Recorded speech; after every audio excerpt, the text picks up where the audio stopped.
I think how I have found success in my business is just the word consistency. Entrepreneurship can really be a roller coaster of emotions, right? Sometimes business doesn't come as quickly as we would like it to. Your emotions can get in the way of continuing to lead generate and do the things that you need to do every day to build your business. Hey there, business enthusiasts. Welcome to the Chills Podcast, brought to you by All Weather Roof. Because just like a sturdy roof, our conversations are built to last. I'm your host, Brent Loberg, and we're about to dive into the world of business, family, and the moments that give us those exhilarating chills. Ever wonder what keeps successful people inspired? Well, get ready to find out as we chat with some fantastic all-weather customers, partners, vendors, and friends. We'll explore their triumphs, challenges, and maybe even some unexpected secrets. After all, business is not just about numbers. It's about the people behind them. So grab your metaphorical popcorn and join us on this journey. Get ready to be inspired, maybe even get a few chills of your own. This is the Chills Podcast. Let the goosebumps begin.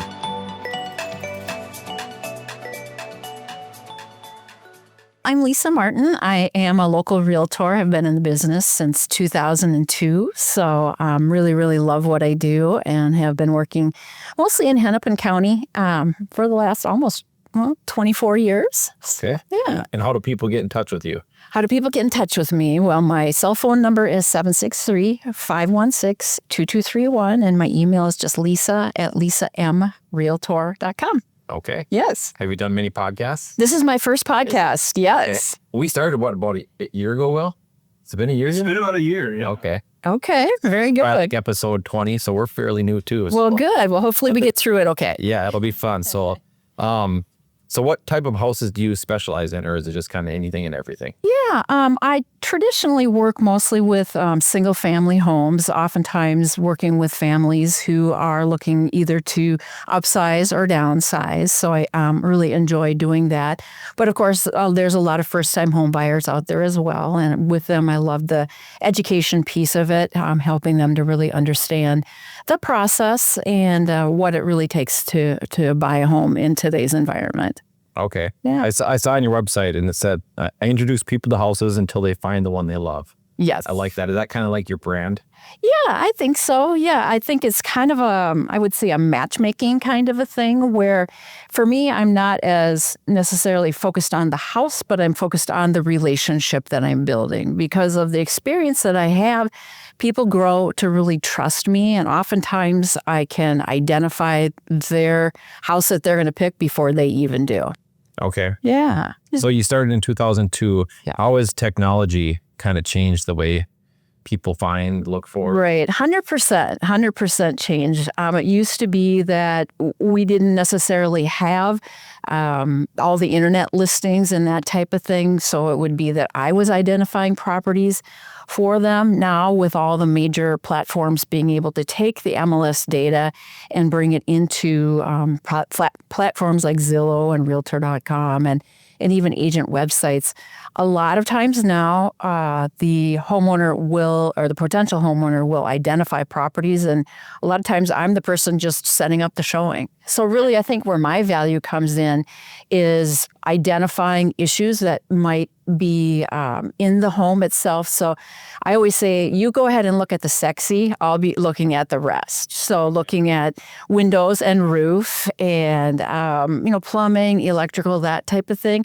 They're looking at the paint colors, the open floor plan, that type of thing. So my value comes in showings is looking, at those types of things, the mechanicals and the age of furnace and roof and that type of thing. And then we work together to decide whether it's the one for them.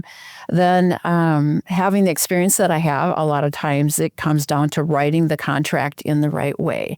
So over the number of years that I've been doing it, I've been able to identify terms and strategies that will work even in a competitive environment, because we have been in kind of a competitive environment, meaning that there's multiple people bidding and offering for the same property.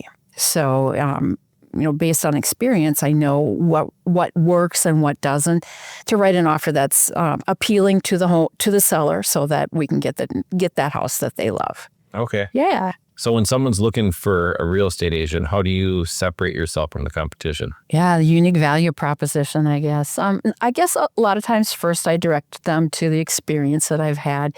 I've not only been a real estate salesperson, but I've been a managing broker at 3 different brokerages. I've owned my own brokerage. I train other real estate agents. So that's part of it, is just the experience and the going over and above in the learning phase of it. I have lots of designations and certifications that don't necessarily mean anything to the potential buyer or seller, but it helps to lend credibility. So it's experience, it's negotiation, prowess. That's not the right word, but that type of thing. Knowing the process and just knowing how to get it done. But I think the biggest thing is that I'm able to gain trust pretty quickly. So just understanding what people want, becoming a trustworthy partner and advocate, I think what sets me apart. Okay. Yeah. I like it. Yeah. Cool. Yeah. So how about when you're dealing with a buyer and there's another realtor dealing with the buyer and you're coming together? How do you separate yourself in that situation? Communication. Okay. It's really, you're sort of a star in the real estate market if you actually pick up your phone and talk to somebody. A lot of realtors have gotten away from, we get so many spam calls, right? Somebody trying to sell us something that oftentimes we don't pick up the phone. But you can actually differentiate yourself by that simple thing of picking up the phone and just communicating with the other side. It does make, and it's a really good point that you make, it makes a difference to actually talk to the cooperating agent, let them know about your client, let them know their qualifications and why your buyer or even seller is the best person to secure that home. So you're selling the buyer. Exactly. I like that. Exactly. Because a lot of people, like when we moved into our house, the people that were selling it, they really liked these trees in the backyard. Yeah. And they said, one of the people that were coming to buy the house, they said they were going to take the trees down and put a pool in. Yeah. And they're like, no, we go. Right. It does make a difference. You have to understand the other side's motivation, and then you play to that. So you ask questions. If I'm representing a buyer and I'm talking to the other agent, well, what's the seller's ideal timeline? Anything you can share with me about what's important to the seller? Those types of things that helps it. You can craft an offer better to better position your buyer. Yeah. So tell me a funny story within your industry or your work over the years that you like sharing with people. Interesting, funny. Well, an interesting story is maybe not funny, but kind of going back to the foreclosure crisis, which kind of happened in 08, 09, and 10. I was representing a bank who had these properties, unfortunately, that they had to foreclose on because the homeowner wasn't making their payments. So one of the properties I went to, when the homeowner left, they turned on all of the water. And it was in January on a day like today where it's -10. So the property itself had flooded so much that water was coming out the windows. When I drove up to that property, there was literally like a skating rink or water just frozen outside of that house. So that house was basically damaged and probably had to be taken to the ground, to the land, and rebuilt. So it was a crazy experience just driving up to that and seeing frozen water coming out of windows. Yeah, that's unfortunate. Yeah. And I mean, people were angry that the bank was foreclosing, but they also didn't make their payments. So I know banks typically try to work with people before they take that last step, but sometimes it just doesn't work out that way. Got it. Yeah. So can you share with the audience any advice for like entrepreneurship, like when you had your business and your own brokerage? Right. So I think even though I don't own my brokerage right now, I still really run my own business, right, underneath the umbrella of the brokerage. So I think how I have found success in my business is just the word consistency. So, with businesses, if you don't have clients, you don't have a business, right? So every single day we have to be consistently out there looking for potential clients for our business. And sometimes that's hard.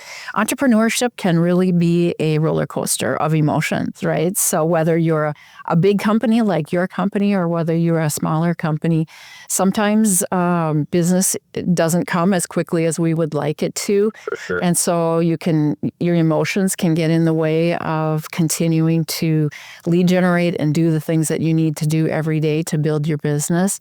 So I think with entrepreneurship, it's really just doing the task.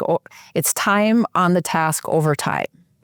So whatever that task is that helps you to build your business and find clients. Finding clients is probably the most important thing that we have to do, whether we're a big business or a small business, because like I say, if you don't have clients, you don't have a business.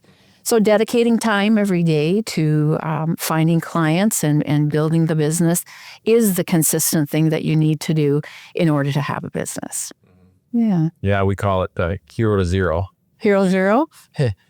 December 31st, you've done a great job. No Jan 1 coming. Right. Oh man, Yeah. I gotta do it all over. Yeah, exactly. You're always doing it over again. That's for sure. Exactly. Yeah. So the name of the podcast is called The Chills. Okay. So what in your business gives you those feel-good moments? Okay. I had looked at a few of your other podcasts and I heard you use the word goosebump. And it's really funny that you use that because when I'm talking with a buyer, I always say, I'm going to have a goosebump moment. And that goosebump moment is really when I know that this is their property before they do. I have a physical reaction. Really? And I get goosebumps because if I know the client well enough and I really understand them, and we've been together for a while looking at a number of different properties, I will get goosebumps.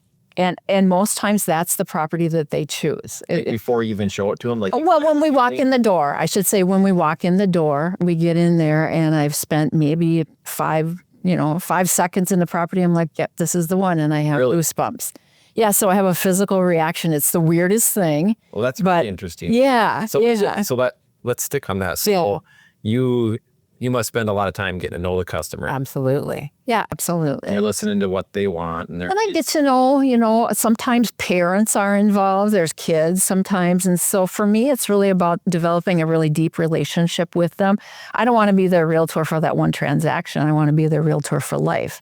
And so I really get to know them and know what they're looking for and really understand that so that when we walk in that house, it doesn't happen every time, but it happens a lot where I have that goosebump physical reaction. Oh, I bet that gives you a lot of repeat business. Yes, absolutely. Because I know it before they do oftentimes. That intuition. That's amazing. That's really cool. Yeah. It's pretty fun. Wow. Yeah. So do you kind of call it out too, or do you kind of just let it happen? No, I let it happen because it sounds kind of woo-woo, right? Or you're like, yeah, right, you get goosebumps. So, but I kind of keep it to myself. I have that physical reaction and I know.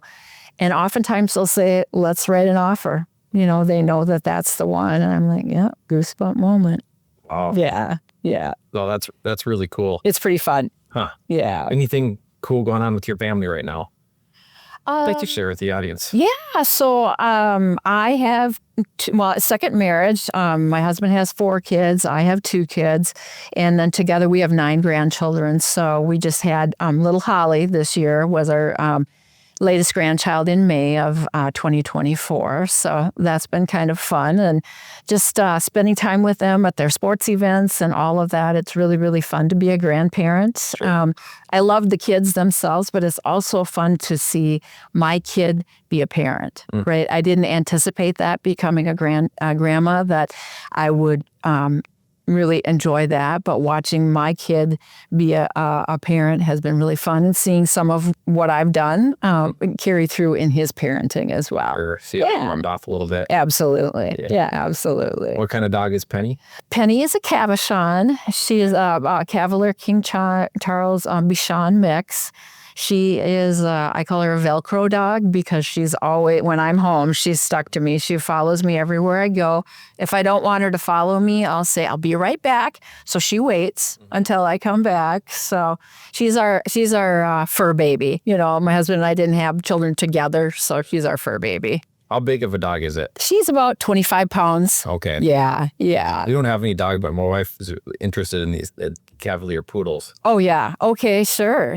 Cavalier, that's kind of part of what Penny is. And then a poodle, if it's a miniature poodle, probably makes it a little smaller. Yep. Yeah. I'm sure they're really cute. Mm-hmm. Yeah. So what kind of personality does Penny have?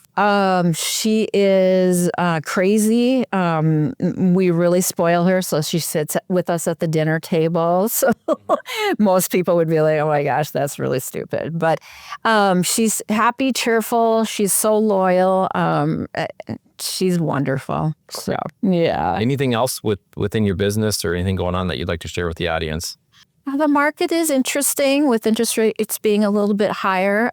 People see them as being higher, but traditionally, as we go back into the 70s, we're at, just over 7% right now. And that's been the historical average since the 1970s. So it's not that interest rates are high. We just got really used to them being super low. So, we're at a little bit of a log jam because sellers typically have 4% or 5% interest rates. So they're hesitant to let go of their home to, trade it for a 7% interest rate. And then buyers have some unrealistic expectations that they're going to come down to 5 or 5.5%. Probably not going to happen. So we're just kind of adjusting to what the new normal is. Inventory is still low, meaning it's still a seller's market. But the right realtor and the right property, it's still doable. Sure. So, yeah. So bonus question before we go. Okay. So you were a financial advisor. I was. And now you're a realtor. Yes. So a lot of the financial people I listen to, and there's always this, do you pay your mortgage off or do you invest? Right. What's your right. Kind of depends on the interest rate, right? So we were lucky to have an interest rate just under 3%. We're at like 2 7/8. It doesn't make any sense for us to pay off our mortgage. I mean, if you end up getting one at 7%, it might be something you consider, because then once it's paid off, then you have all of the freedom and flexibility to do what you're going to do with that money that you would have been paying on your mortgage. So you can invest it. Real estate investing is still a good thing too. Historically, properties have appreciated 3 to 4 to 5%. We had a period of time in the last 3 or 4 years where they were at 12, 13%, not sustainable. Just like the stock market isn't sustainable. When it gets super high, it always corrects itself. So yeah. Well, Dave Ramsey always said that the grass feels better under your feet when your house is paid off. Right. Yeah. Let's hear the interest. Absolutely. Yeah. Everybody's got their opinion for sure. Exactly. So, yeah. Well, this was fun. Yes. Thank you. I survived my first podcast. Thanks for coming on, Lisa. Yes, absolutely. Thank you. Yeah. All right. Especially on this cold day. You bet. And that's a wrap, folks. A huge thank you to our incredible guests and, of course, All Weather Roof for making this podcast possible. If you enjoyed these conversations as much as we did, don't forget to hit subscribe and share the chills with your fellow business aficionados. Remember, it's not just about business, it's personal, and it's all about the people. Stay inspired, chase those dreams, and let the chills guide you. Till next time, this is Brent, signing off from the Chills Podcast. Catch you on the flip side.